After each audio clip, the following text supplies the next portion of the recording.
Audio Jungle.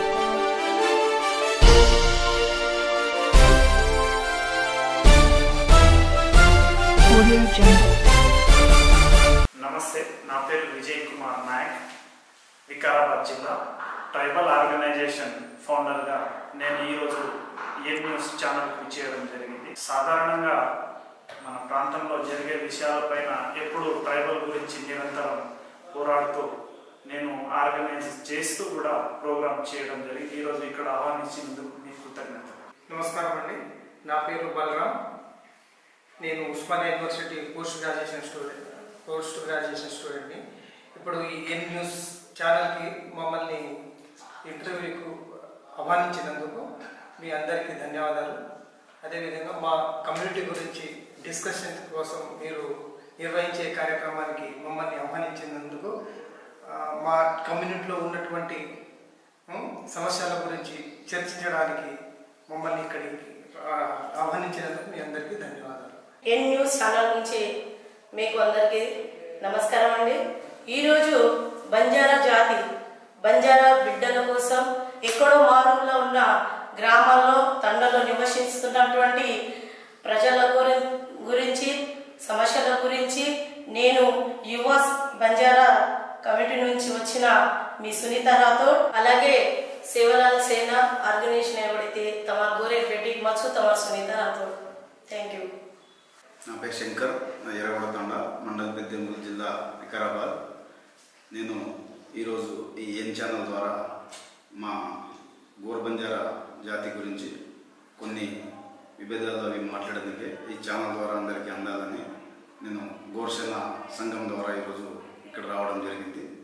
మా వాళ్ళు ఎక్కడ వలస కూలీలుగా ఏ విధంగా బతుకుతున్నారు, కొంతమంది వీలర్లో ఉండి మా గోర్ బంజారా జెండాని పాడతాం, మా గోరేరు వెత్తాని గోరేరు జెండాని పాడదు, దాని కోరుకోరు జెండా పాడచ్చు, ఒక కసేపు ఏ విధంగా ఆడచ్చు. ఆ హైదరాబాద్ देखलतो आएगी एमआईएम हैदराबाद स्थान कंगनी को अबेताने दूसरा स्थान कोई मार सके नहीं, कंटिन्यू आवाज मारच कांग्रेस ने हिंदू लोग से देर स्टार्ट अंदर जाते ना वो खतरा गौरव दूसरा सीट नहीं आओ तो गुरुजू हमारे भी हमारे तांडू में अपन से तांडू तेलंगाना में सदर तांडू में गोरेर बंजारा भाई बना सदर से और सिद्धकोण झंडा नहीं पड़ो तो दूसरे झंडा पड़ो वो हम कसियंस और बारे चने वादे करें आयु चने एन न्यूस ఛానల్ ద్వారా చని తెలంగాణ ప్రజలు మార్పించని మన మనసు ఎక్స్‌పీరియన్స్ అనుభవం ఉంది కొంతమందికి ఉట్లగా జామకుతానేసి ధన్యవాదాలు.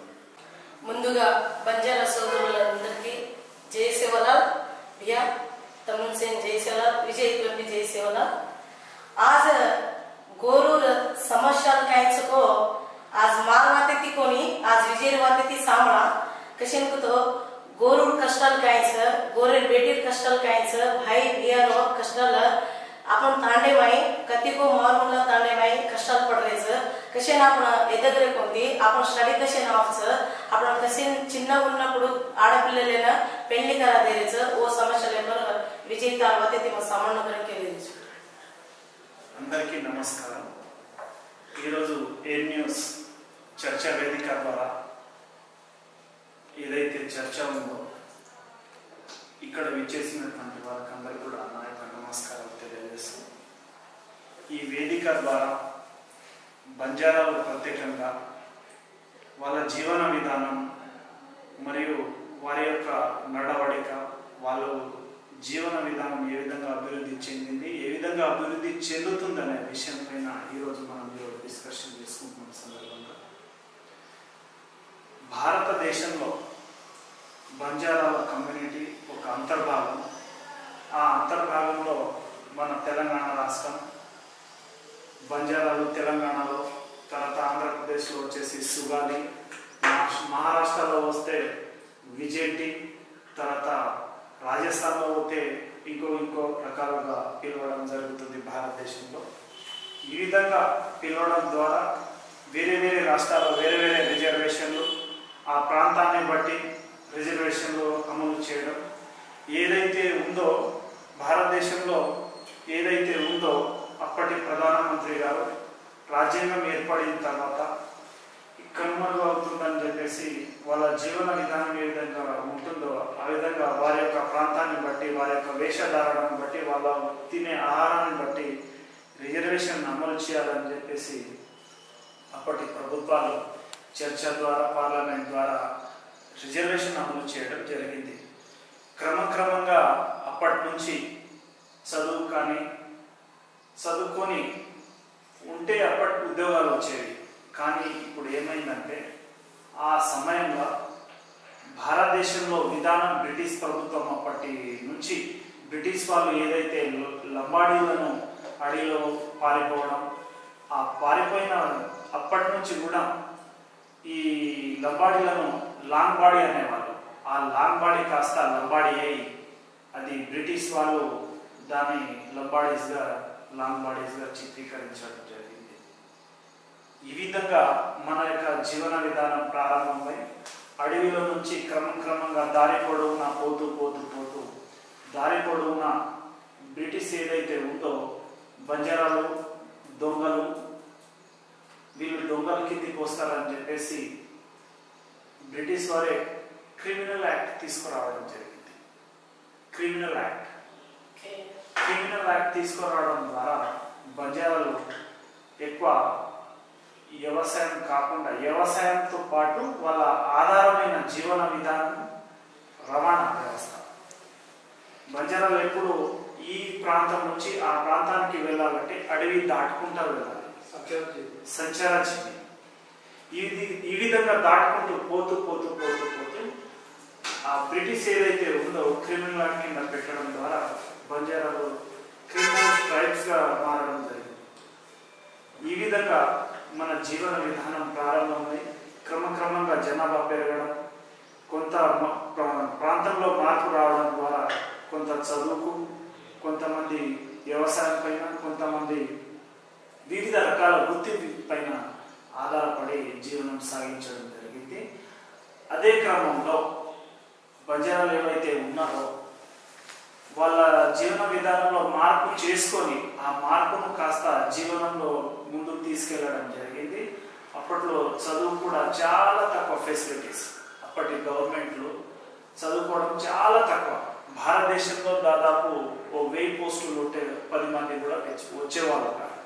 చదువు ప్రాంతం దూరం, చదువు లేదు, అడవుల్లో నివసించడం, ఇట్లాంటి భేదాభిప్రాయాలతోనే అప్పటి ప్రభుత్వాలు ఏం చేసినాయంటే పడో లిఖో సిఖావ్ అనే స్కీమ్ తీసుకొచ్చి పడో లిఖో సిఖావ్, చదువు చెప్పండి, చదువు నేర్పించండి, చదువుకున్న వాళ్ళని చదువు చెప్పించండి అని చెప్పి సిద్ధాంతంతో పడో లిఖో పడావ్ అనే సిద్ధాంతం తీసుకొచ్చి ట్రైబల్స్ ఏరియాలో పర్టికులర్లీ వాళ్ళ ట్రైబ్స్ కానీ బంజారా ట్రైబ్స్ కానీ అంతా కొన్ని ఏరియాలో సెలెక్ట్ చేసి చదువును ప్రాధాన్యత ఇవ్వడం జరిగింది. ఆ చదువు ద్వారా కొంత మెరుగైన పరిస్థితి ఏర్పడి 1950 తర్వాత 60, 70 తర్వాత క్రమంగా సాగుతూ ముందుకు వచ్చింది. అప్పటి నుంచి ఏదైతే ఇందిరాగాంధీ ప్రధానమంత్రి అయిన తర్వాత తెలంగాణ రాష్ట్రంలో మన యొక్క జీవన విధానం, మన యొక్క చరిత్ర, మన యొక్క భావాలు, మన యొక్క వేషధారణను చూసి అప్పటి ప్రధానమంత్రి అయినటువంటి ఇందిరాగాంధీ గారు అలాగే రకరకాల సమస్యలు పరిష్కరించాలనే ఉద్దేశంతో ఒక ప్రాంతాన్ని విజిట్ చేయడం జరిగింది. అక్కడ మన వేషధారణ అది చూసి వీళ్ళు కూడా కమ్యూనిటీకి చెందిన వారే కాబట్టి వీళ్ళను ఎస్టీలో పెట్టాలని చెప్పేసి చెప్పడం జరిగింది. కానీ అది క్రమేసి అప్పుడే ఇంప్లిమెంట్ కాలేదు. కొన్ని జాతుల వారు కూడా దాన్ని వ్యతిరేకించడం, కొన్ని ప్రాంతాల్లో దాన్ని వ్యతిరేకించడం, ఈ కమ్యూనిటీ బంజారా కమ్యూనిటీ దీంట్లోకి రాదు, వీళ్ళు పార్సీలు, వీళ్ళు మన దగ్గర కాదు, వీళ్ళు వలస వచ్చిన వాళ్ళు కాబట్టి ఇది బంజారాలో రాదని చెప్పేసి అప్పట్లోనే కోర్టులో కేసు వేయడం, తర్వాత పార్లమెంట్లో పాస్ చేయకుండా ఆపడం, ఇట్లాంటివి చాలా జరిగింది. దాని తర్వాతనే రిజర్వేషన్ అమలైన తర్వాత 1975 తర్వాత మెల్లిమెల్లిగా ఈ జాతి అనేది అభివృద్ధి చెందింది. ఇక్కడ వరకు మన యొక్క జీవన విధానం రిజర్వేషన్ అనేది ఇప్పుడు మనకు ఎప్పటి నుంచో రాలేదు.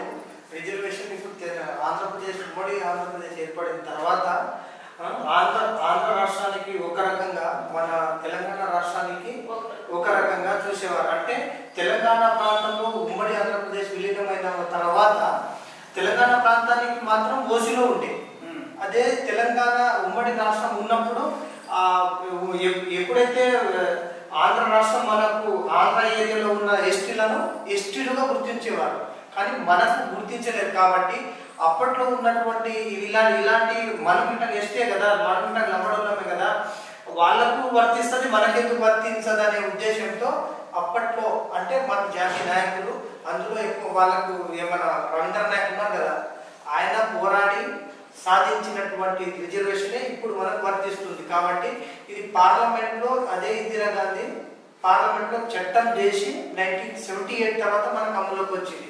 అమలులోకి వచ్చిన తర్వాతనే ఉమ్మడి రాష్ట్రంలో మనకు అందరికీ ఎస్టీ అయితే ఎవరు ఉన్నారో 29 జాతులకు సంబంధించినటువంటి వాళ్ళందరినీ ఏకంగా చేసి మనకు రిజర్వేషన్ అనేది ఇవ్వడం జరిగింది. ఇప్పుడు మన విజయ్ అన్నాడు లిఖో సిఖావ్ పడావ్ అని. అప్పట్లో తీసిన లిఖో పడావ్ సిఖో అంటే అప్పట్లో ఓ ఊరికి ఒక్కరుంటే చాలు, ఒక్కరిని చదివించాలంటేనే మాకు అయ్యో అనుకోలేదు. ఎందుకంటే ఫెసిలిటీస్ లేక వాళ్ళు ఏ విధంగా పంపించాలి, మన నుంచి దూరంగా పంపించద్దనే ఉద్దేశంతో అప్పట్లో మనం పంపించుకోలేకపోయేవాళ్ళు. ఇప్పుడు ఎట్లున్నది, ప్రతి ఒక్కరు చదువుకుంటున్నాం. ఇప్పుడు విజయ్ చెప్పిండు పడో సిఖావ్ లిఖావ్ అన్నట్టు, అదే ప్రోగ్రామ్ని ఇప్పుడు ఎవరు సెంట్రల్ గవర్నమెంట్ చేసి బేటీ బచావ్ బేటీ పడావ్ బేటీని చదివించండి అన్నట్టు. అంటే అమ్మాయిలను చదివించండి, అమ్మాయిలనే రక్షించండి అంటే మన దాంట్లోనే మన గిరిజన బిడ్డలు ఇప్పుడు సునీతాబాయి అన్నట్టు అందులో చిన్నపిల్లలని మన దాంట్లో ఎందుకు మ్యారేజ్ చేస్తారు, చిన్న వయసులోనే ఎందుకు చేస్తారంటే మనకు అవగాహన లేదు. ఆడపిల్ల అంటే భారం కాదు, బాధ్యత. కానీ మనం భారంగా భావించి మనం ఏమనుకుంటున్నాం, 10th వరకు చదివించినా పెళ్లి చేసి పంపిస్తే మన భారం అయిపోతుంది, మన అంటే మన బరువు అనేది వెళ్ళిపోతుంది, పెళ్లి చేసేద్దాం అనే ఉద్దేశంలో ఉన్నారు తప్ప ఎంత అది తగ్గాలంటే ఏం చేయాలి, అమ్మాయిలకు చదివియాలి. ఇప్పుడు ఇంతకుముందు ఉన్నటువంటి గవర్నమెంట్ ఇంతకు అంటే మనకంటే మునుపు తక్కువ అవకాశాలు ఉండేవి. ఇప్పుడు ప్రతి ఒక్క రంగంలో మన జాతి బిడ్డలు కూడా మంచి మంచి ర్యాంకులో ఉన్నారు. ఐఏఎస్లు ఉన్నారు, ఐపీఎస్లు ఉన్నారు, పక్క రాష్ట్రాలకు ముఖ్యమంత్రులు చేసినటువంటి జాతి మనది. అలాంటప్పుడు మనము ఫారెస్ట్ నుంచి బయటకు వచ్చి కూడా మనము చిన్న వయసులోనే పెళ్లి చేస్తున్నాం. ఎందుకు చేస్తున్నాం? మనం అమ్మాయిలను చదివించినట్లయితే ఎందుకు ఆమె కాలం మీద ఆమె నిలబడుతుంది, ఆమె ఆలోచన వస్తుంది, మంచి ఏది చెడ్డది అనేది ఆమె ఆలోచించే శక్తి వస్తుంది. కాబట్టి ఆమెను మనం చదవనిస్తే ఎందుకు పెళ్లి చేసుకుంటారు, చేయనియొద్దు. ఎందుకంటే చిన్నతనంలో పెళ్లి చేస్తే వచ్చే సమస్యల గురించి మనం చర్చించాలి, మనం చెప్పాలి.